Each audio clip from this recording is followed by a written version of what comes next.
Olá, estamos aqui mais uma vez para darmos sequência na série de estudos a respeito dos dons do Espírito Santo de Deus. Só nos faltam 2 dons para estudarmos. Hoje falaremos a respeito do dom de línguas e na próxima semana falaremos sobre interpretação de línguas. Portanto, esse é o nosso tema de hoje, o dom de línguas.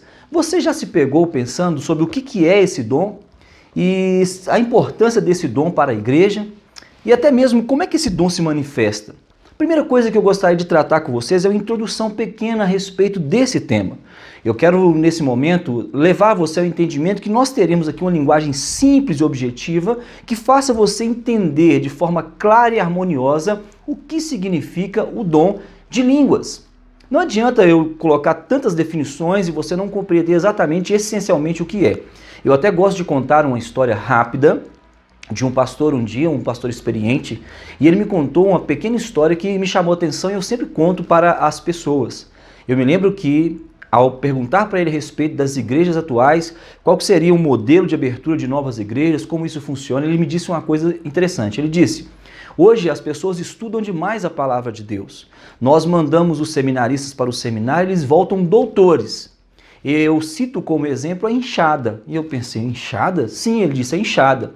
As pessoas vão para o seminário e elas sabem do que é feito o cabo da enxada, elas sabem que tipo de aço que é feito a enxada, elas conhecem a fundição, elas conhecem a história da enxada, eles só não sabem usar a enxada. Já as pessoas do interior, pessoas simples, não sabiam a história da enxada, a madeira da enxada, a melhor fundição, mas eles sabiam usar a enxada. Então é uma questão de prática. Existem pessoas que talvez até tenham o dom do Espírito Santo de Deus, o dom de línguas que vem proveniente do Espírito Santo, que ele é o mesmo, mas de repente você não conhece nem a história, nem por que isso acontece contigo. Assim como existem outras pessoas que são doutores no assunto, mas talvez não sabem nada da prática.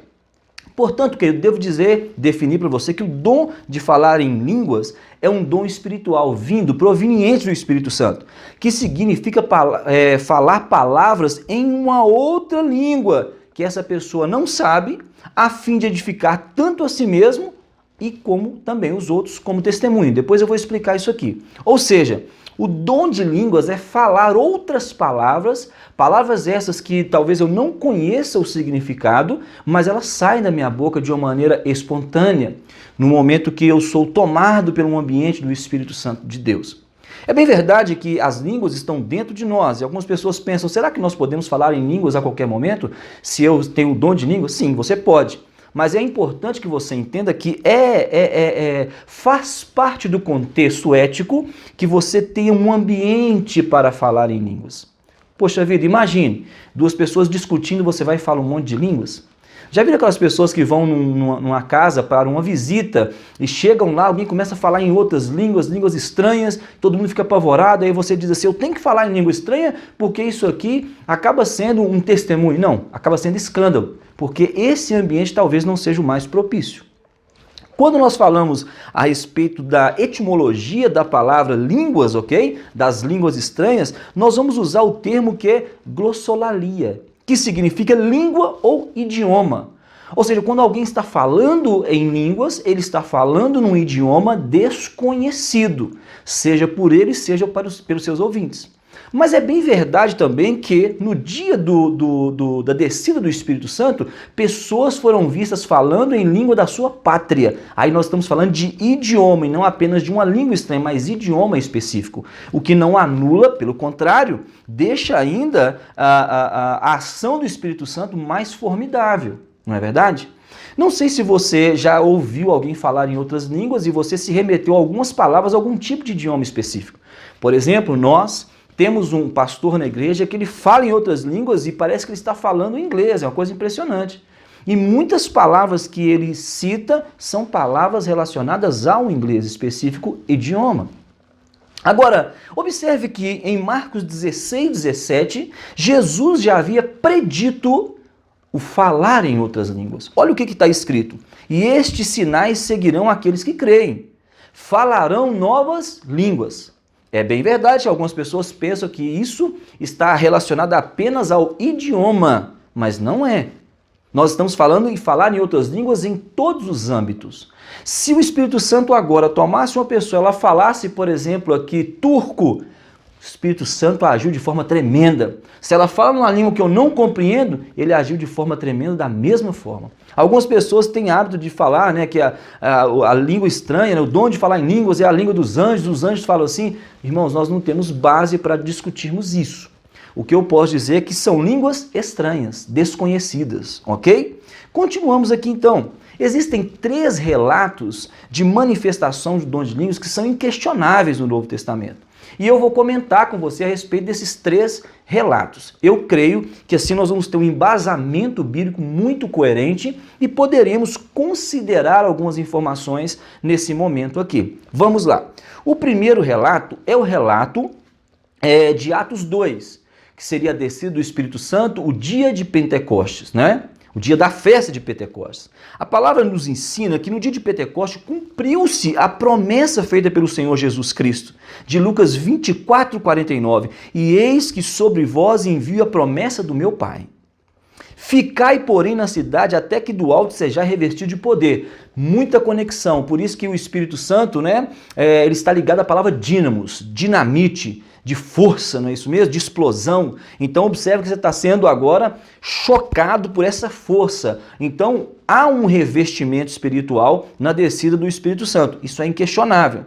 Essa promessa proferida por Jesus, que inclusive está em Atos 1:4 também, foi dirigida àqueles que estavam reunidos pensando. Veja bem, vamos sair daqui um pouquinho do slide para você compreender. As pessoas andavam com Jesus, elas viviam com Jesus. Imagina os 12, os 11, né?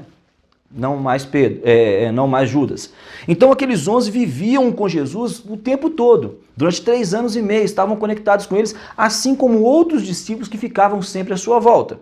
Jesus havia dito que um novo reino seria implantado na terra. Ele disse que morreria, mas ressuscitaria ao 3º dia.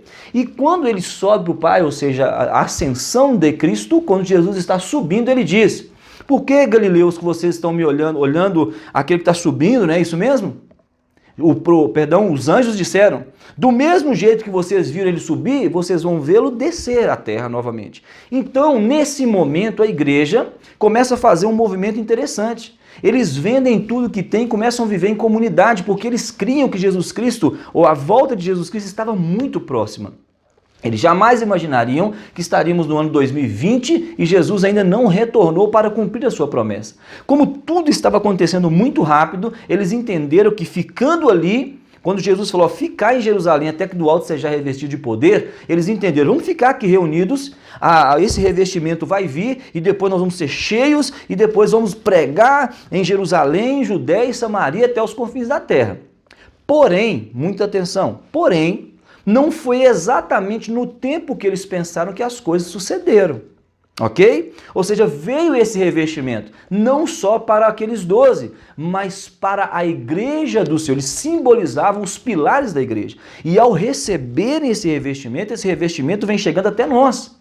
O batismo com o Espírito Santo, o dom de falar em outras línguas e os outros 8 dons que são citados no texto aqui de Coríntios, onde esses dons eles são provenientes do Espírito Santo para edificar a igreja do Senhor, ok? Então o que eu quero dizer dentro desse contexto? Que esse primeiro relato não era um relato apenas para o momento, ele era um relato profético, porque a partir daí outras manifestações do Espírito continuaram a acontecer, inclusive entre os gentios, vou comentar daqui a pouco. Ok? O segundo relato é um relato muito interessante. Está narrado em Atos 10, verso 46, em Cesareia, na casa de Cornélio. Olha o que acontece. O dom de línguas nessa ocasião serviu para quebrar o preconceito, que os judeus tinham a aceitação dos gentios. Eles imaginavam o quê? Nós pedimos um Salvador, nós judeus recebemos o poder de Deus, nós recebemos o dom de falar em outras línguas, tão logo o Salvador é para nós. Os dons, as manifestações do Espírito é somente para nós.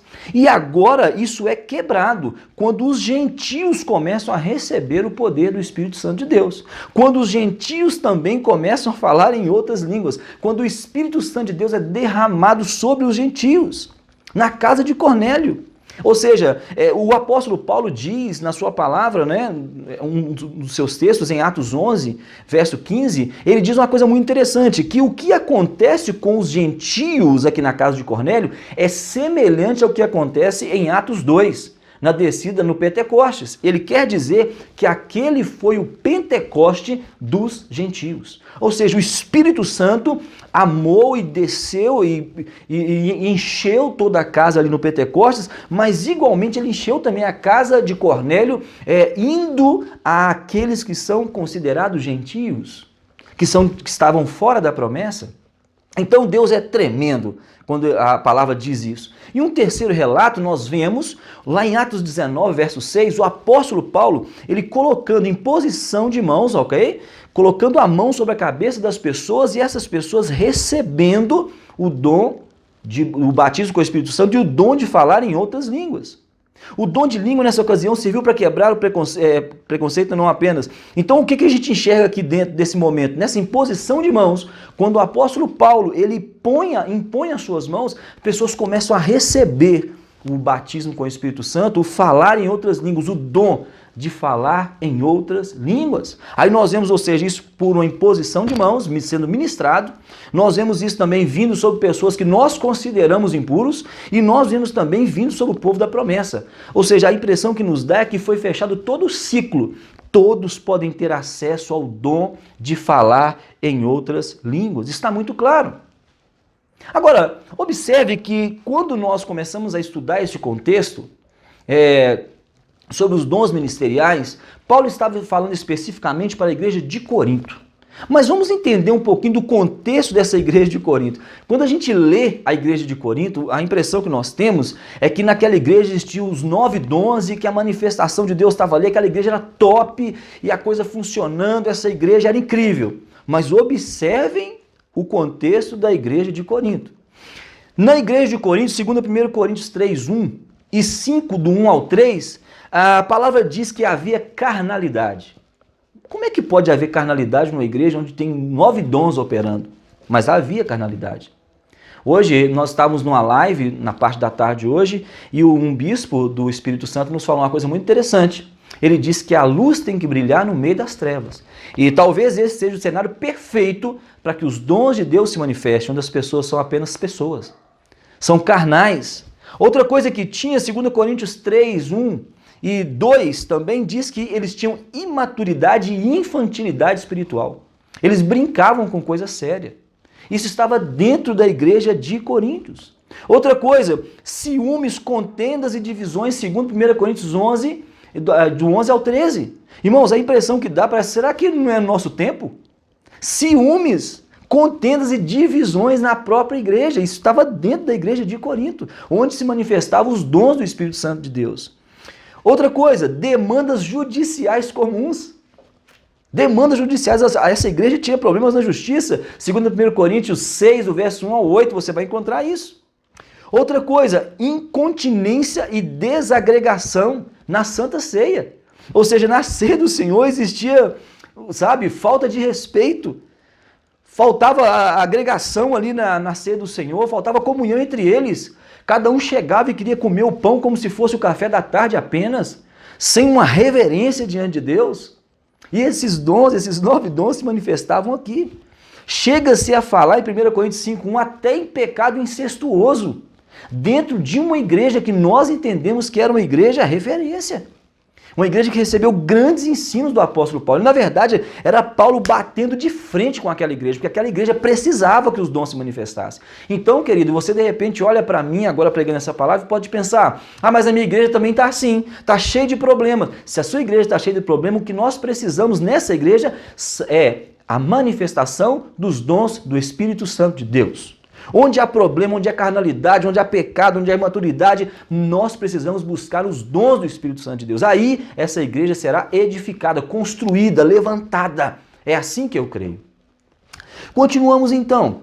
O que a Bíblia diz sobre esse falar em línguas estranhas ou em outras línguas? 1 Coríntios 12, do 4 ao 10 diz, muito do que está escrito sobre esse presente é escrito, por Paulo, à igreja de Corinto. Eu comentei aqui agora, aparentemente muitos deles tinham recebido esse presente, mas não entendiam o uso adequado dos mesmos.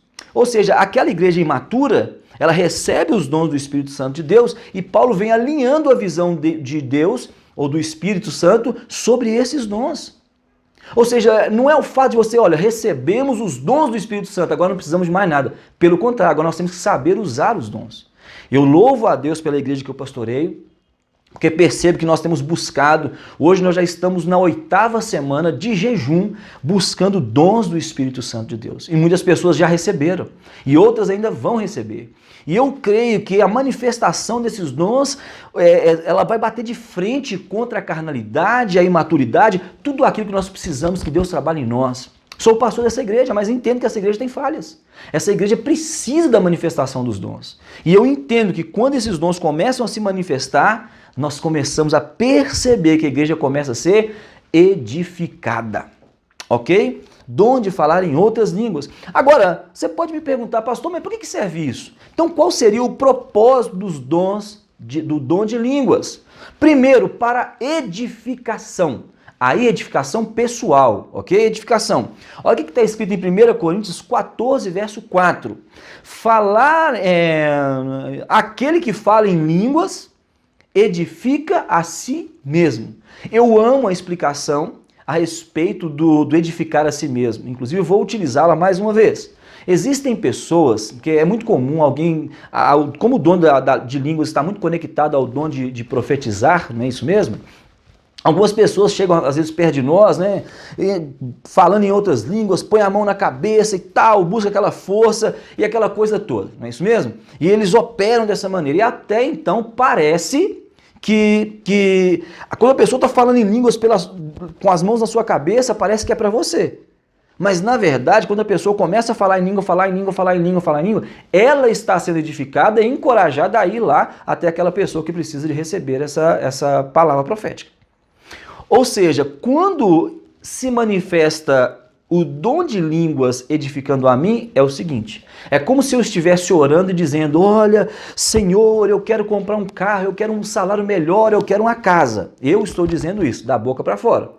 Quando o Espírito Santo começa agora a agir dentro de mim e eu começo a falar em outras línguas, é como se dentro de mim o Espírito de Deus dissesse, não é nada disso que ele precisa.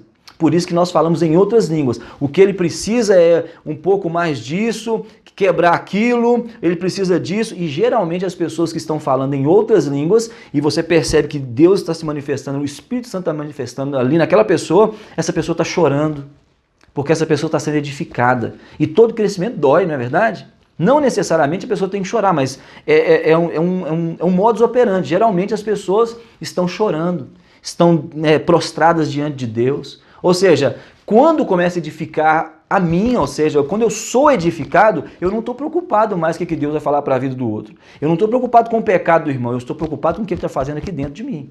Então, o dom de falar em outras línguas, para que ele serve? Para edificação pessoal, primeiro. Observe o que o apóstolo Paulo fala em 1 Coríntios 14, versos 18 e 19. Dou graças a Deus que falo em línguas mais que todos. Olha que homem pentecostal. Ainda na igreja prefiro falar 5 palavras com o meu entendimento, ou seja, falar 5 palavras que as pessoas compreendessem ele, para que eu possa também instruir a outros, do que 10.000 palavras em línguas. O que significa isso? Paulo, ele entendia que quando ele estava falando em outras línguas, às vezes as pessoas não conseguiam compreendê-lo. Que loucura é essa? Nem todas as pessoas, ou de repente não tinha... Nesse momento que ele escreveu, alguém que tivesse interpretação de línguas, que é o dom que nós vamos falar na próxima semana, ele entendia que ele ficava sozinho. Então, querido, às vezes é necessário que você fale em outras línguas. Às vezes é necessário que é melhor você fale um versículo inteligível, que todo mundo entende, e termine o seu sermão. Mas se você quiser edificar a você mesmo, se o trabalho for aqui dentro, aí é através das línguas estranhas, para edificar você mesmo. Outra coisa, outro propósito, para agir como um sinal para os incrédulos. Portanto, as línguas são um sinal não para os crentes, mas para os incrédulos. 1 Coríntios 14, 21 a 22. Como assim? Como é que ela vai ser um sinal para incrédulo? Dessa forma, pode beneficiar aqueles que participam de uma reunião, mas ainda não comprometeu sua vida a Cristo. Lembra que o apóstolo Paulo disse que o evangelho é loucura? Quando você ouve uma pessoa falar em língua, eu me lembro de um deputado que estava assistindo um dos nossos cultos uma vez, e ele chegou num momento que a igreja estava extremamente aquecida e as pessoas começaram a falar em outras línguas e o Espírito Santo de Deus começou a agir de forma poderosa ali. E o que ele queria saber, o que é isso que esse pessoal está falando? Aí um pastor disse para ele, isso aí é poder de Deus. Eles estão falando em outras línguas e ele ficou impressionado e serviu de sinal para um incrédulo. Ele olhou e ficou incrivelmente estarrecido com aquilo. Poderia alguém dizer, não, mas você vai dar um mau testemunho. Não, não, foi o contrário, foi sinal para ele. Ele achou impressionante, positivamente, ok? Então, eu poderia dizer de que maneira as línguas são um sinal para os incrédulos. Vou citar 3 maneiras. Primeiro, pela evidência do sobrenatural. Ou seja, quando as pessoas ouvem o sobrenatural acontecendo, elas enxergam o sobrenatural acontecendo, elas percebem que aquilo não é uma coisa comum. Aquilo que as pessoas estão falando são coisas espirituais e que não pode ser proveniente de mim mesmo. As pessoas sentem a presença de Deus. Isso está em 1 Coríntios 14, 21 e 22 e está também em Atos 2, versos 6 a 8. As pessoas de fora, as pessoas que estão numa incredulidade, estão distantes de Deus, elas vão olhar para nós e vão ficar impressionadas positivamente. Então serve como uma evidência de que há na sua vida uma manifestação do Espírito Santo de Deus. O dom de línguas traz isso. Segundo, pela sensação do sobrenatural. Elas carregam uma atmosfera com a sensação da presença de Deus. Isso é sentido até mesmo pelos incrédulos, que eu acabei de dizer, conectando a palavra sensação. Irmãos, não tem como você ignorar aquilo que você sente. Não tem como. O que significa isso? Imagina quando você está com dor de cabeça e alguém diz para você, você não está com dor não. Está sim, porque você está sentindo. Aí de repente você está sentindo chovendo, molhando você, igual o meu caso aqui, por exemplo, eu sinto com mais sensibilidade, né? Está pingando aqui na calvície. E as pessoas dizendo, não, mas não está chovendo. Claro que está chovendo, porque eu estou sentindo. Então observe que essa sensação leva as pessoas a compreender que aquilo é um sinal de Deus. Olha, eu não sei o que esse pessoal está falando não, mas uma coisa eu sei, o Espírito Santo está tocando no meu coração, eu sinto a presença de Deus aqui. Terceiro, pelo testemunho de ouvir-se uma língua estrangeira que eles possam conhecer. Agora imagine que nesse momento específico nós estamos falando de línguas estrangeiras, idiomas. Imagine você estar num lugar onde você sabe que tem uma senhora ali que nunca leu, ok? Não é letrada, uma senhora que nunca estudou um segundo idioma e ela começa a falar inglês. Inglês não, russo, para ficar melhor. Ela começa a falar russo em nome de Deus. Ei, esse povo meu em russo. Você fica impressionado. E isso serve como o quê? Testemunho. Ó, só pode ser Deus na vida dessa mulher, não tem outra explicação. Então esse sinal, ele alcança sim os incrédulos, isso é muito importante. Agora, outra pergunta, quem pode receber esse dom? A palavra do Senhor diz lá em 1 Coríntios 12, versos 28 ao 30. São todos apóstolos? Eu peguei só a parte B do versículo. Perdão, só o final, o último, só o 30 mesmo. São todos profetas? São todos mestres? São todos operadores de milagres? Todos têm o dom de curar? Falam todos em línguas? Interpretam todos? Ou seja, se todo mundo baterista na igreja, quem vai tocar violão? Então o que nós estamos apresentando aqui é que qualquer pessoa pode receber, todos podem receber, mas nem todos vão receber. Nós temos que buscar o batismo com o Espírito Santo, o dom de línguas, nós temos que buscar, mas não significa que nós podemos garantir que todos vão receber. Não, isso aí o Espírito Santo concede, não tem como a gente tentar entrar nisso, ok? Eu não posso obrigar o Espírito Santo a fazer essa obra, porque essa obra é dele. Dentro desse dom, nós percebemos também alguns exageros, não é verdade, irmãos? E existem mesmo. Olha, o missionário Eurico Bergstein, ele fala uma coisa interessante. Também não é um sinal de grande espiritualidade gritar em outras línguas estranhas durante o culto. Existem pessoas que são assim. Você deve lembrar da parábola do rico e Lázaro, né? E o rico batia no peito e gritava, eu sou um homem que dou o dízimo, faço isso, faço aquilo outro, parará, etc. Então o fato de alguém começar a gritar na igreja não significa grande espiritualidade. Até porque Ana, por exemplo, lá no Antigo Testamento, mãe de Samuel, não é isso? Ela orou só balbuciando. Só isso que ela fez. E recebeu aquilo que ela foi lá buscar. Aquela mulher é muito espiritual. Existem pessoas que estão na igreja, a única coisa que você enxerga neles são as lágrimas descendo. Eles nem falam nada, você nem sabe se essas pessoas, se elas têm voz, né? Mas o Espírito Santo está presente na vida delas de uma forma formidável. Então, nós não podemos julgar as pessoas pelos gritos, pelas manifestações exageradas. Existe muito exagero. Pessoas começam a falar em língua e a impressão que dá é que elas, sei lá, elas voltaram alienígenas. E começa aquela... Irmãos, desculpa a expressão que eu vou usar, mas existem algumas igrejas que parecem uma bagunça o culto. E o culto não pode ser uma bagunça. Quando nós estamos na igreja, nós temos que seguir o projeto de Deus. Existem sim momentos assim da manifestação muito forte de Deus, explode o lugar. Sim, eu sou pentecostal, irmãos. Sou pentecostal, mas eu gosto de estudar a Bíblia. Nós não podemos levar os exageros para o pentecostalismo. Então, glória a Deus porque somos pentecostais. Eu louvo a Deus, mas eu não quero ser aqueles que servem para charge de outras denominações. Não, isso não.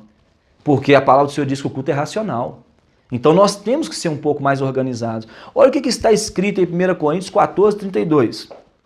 Com o propósito de justificar algumas atitudes erradas, algumas pessoas falam, mas o Espírito não é sujeito ao profeta. O Espírito Santo não é sujeito ao profeta. Mas o que o texto diz em 1 Coríntios 14, 32 é o seguinte, o Espírito do profeta é sujeito ao profeta. Não é o Espírito Santo. Ele, se ele vier e fazer um movimento, ninguém para. Agora, o espírito do profeta que está dentro do profeta é sujeito ao profeta. Então, você consegue controlar isso aí. Tem um negócio aqui para eu falar, eu tenho que falar agora, porque Deus está me cobrando. Irmão, você pode esperar a hora certa, até bom que você pergunta a Deus, Senhor, é isso mesmo? Então, as línguas estranhas, elas se comportam assim, ok? Então, não deve haver exagero. E Paulo começa a organizar o culto, ele põe ordem no culto, lá em 1 Coríntios 14, 27 e 28, ele fala umas coisas bem interessantes.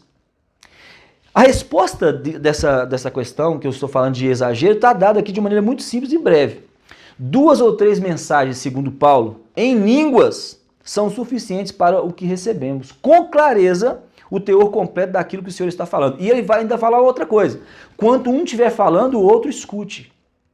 Irmãos, é isso que nós temos visto? Em algumas igrejas pentecostais é um tumulto, é uma loucura. Nos assusta um pouco o que acontece lá. Então, o dom de falar em línguas, o dom de línguas, ele está estruturado debaixo da graça e da ordem do Espírito Santo de Deus também.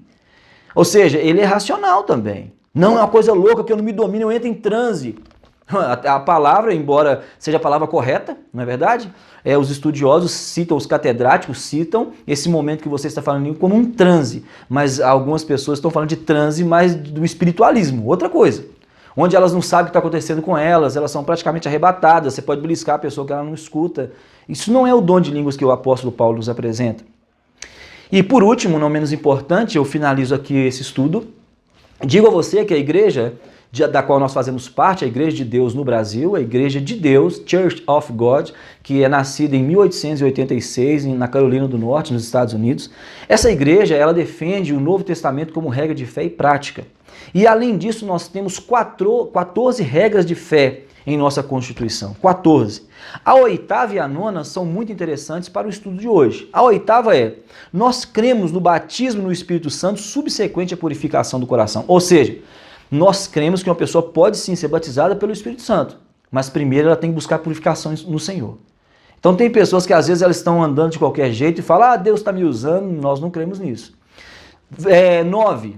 Nós cremos no falar em outras línguas, conforme o Espírito Santo concede que falemos, e que isso é evidência inicial do batismo no Espírito Santo. Ou seja, para nós, deusianos, se a pessoa diz que é batizada com o Espírito Santo, então essa pessoa tem que ter evidência do falar em outras línguas. Caso contrário, se ela não tiver esse dom, essa evidência, nós entendemos que essa pessoa ainda não adquiriu, não recebeu esse dom do Espírito Santo. Por que estou explicando isso? Porque existem algumas linhas de raciocínio, ok? Algumas escolas que dizem que você recebe o Espírito Santo de Deus imediatamente quando você é convertido, o Espírito Santo vem sobre você, e no momento que o Espírito Santo veio sobre você, você já recebeu o batismo no Espírito Santo. E nós entendemos que são coisas distintas.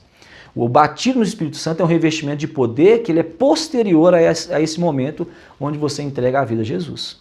O Espírito Santo já começa a andar com você daquele momento de decisão. Mas o batismo é o outro ato. E por isso que eu